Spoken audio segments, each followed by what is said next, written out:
Hello, everybody. So what I want to do now is I want to go ahead and talk about utilizing all of your successes and how to make sure they become a pool of resource for you. And as you use them as a pool of resource, you will also start to develop fantastic habits. It's important at this moment that I go back and address that you may be looking at some of the decisions that you've made in the past. You may be going ahead and taking a peek and going, man, that was horrible.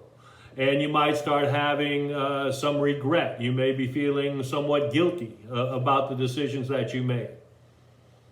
This has happened many times, and I will only tell you the following.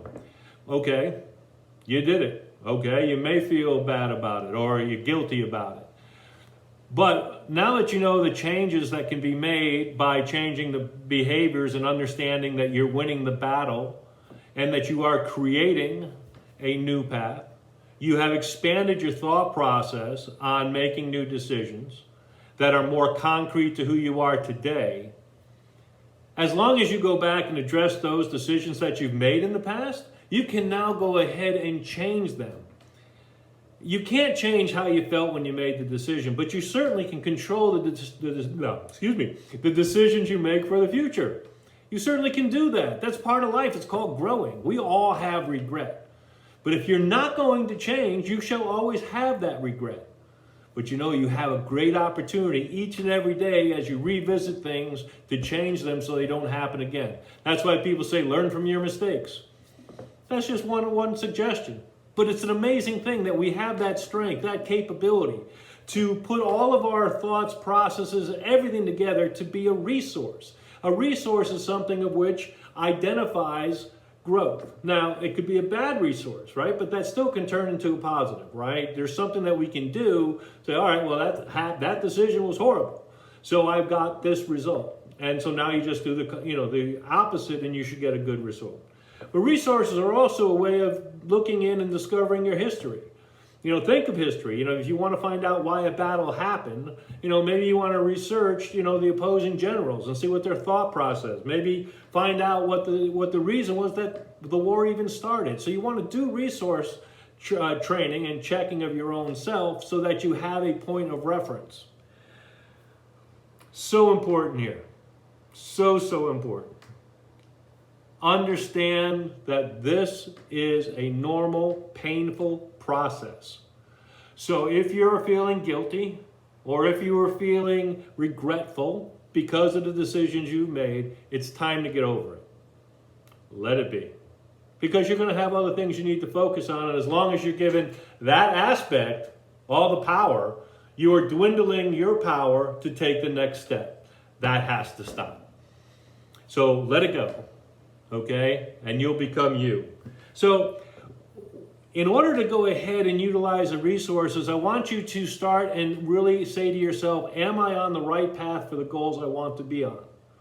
More importantly, do I have the correct resources to get there? Have I made enough decisions, the right decisions? Have I developed what behaviors I need? Because this is a stop checkpoint for you. This is to go back and look at that game plan. Make sure you don't have too many rocks in your wagon. Go back and look and say, all right, the goal is still the goal I want. How, though, have the changes I've made will allow me to get that goal? So this is a good time to go back and check your resources, because your resource, look at it this way, it's like gas for a car, right? You need the gas to run the car. Sooner or later, you run out of gas, the car stops moving. So you got to stop and refill the tank. And that's where you are right now. You're stopping, you're refilling your tank. So this is where you check to make sure you're driving in the right direction. So if you, in fact, have made the decision and go back to the keys in the door, and you've opened the door that has limiting possibilities, how do you get to that next door? Well, to get more possibilities, one thing you need to do is examine what's in the room. You say, all right, well, so this is what I have. No, I don't want to be over there. Nope, that doesn't do any good for me. Nope. Okay. This I can use. All right, this is something that is really important. It became decision-making process. It's helping my family, helping my son. Okay, yeah, I want to keep that there. You know, the rest of what's in this room is junk. I don't need junk in my room. So I want to take this decision that's going to help me benefit my son or business or family person, and I want to take them into the next room. So I've made a decision now to leave this room with the only valuable thing that I have. So I find another key, I find a door, I walk into the next room, and I have something valuable that I took from the first room. Let me ask you this question. Do you feel that that first room you went into was a valuable room? In other words, that decision, was it a great decision to make? And if your answer was, no, that wasn't a great decision, I would challenge you and say, no, that was a fantastic decision because you found something very valuable amongst the junk. You found something so important to you that you could take with you. It was a great decision. The better decision was now to go ahead and get out of that room. So you had two back-to-back decisions that were outstanding. It's a matter of how you look at it. There's always something valuable. You just need to find it and take it with you as you make that new decision. Let me give you an example. You know, as a business person, I was responsible to committing myself and use my resources of training and business knowledge and sales experience and pass that on to people who wanted to be trained, who wanted to get to the next level. That was my responsibility to them. Because as I told all of them, you are my future. How I am going to be remembered is how well I treat and train you. You will be my newspaper, telling everybody about me. I just need to do the right thing, and I guarantee you my future will be remembered in a positive light. So I would take people down and I'd sit them down and we'd go over sections and sections of whatever was important to them, and we would talk and train. But I had to have a point where the responsibility was no longer mine. I had to do a checkup, kind of where we are right now. So I started filling up the tank again, but before I took off on my new adventure, and I wanted to look at a map to see what road I wanted to take. And with my business partners, people I was training, I needed to make sure that I was on the right road with them. So I would check in and see how well we were doing on their training versus their expectations. You know, again, it was really about driving them to their personal success. And I only could do that with the communication and the commitment of just not myself, but their own commitment to the process. If we kept working, which we did, and we would go towards their goals, which questions were very important when they were asked, because it took us down the roads that, were necessary to go on.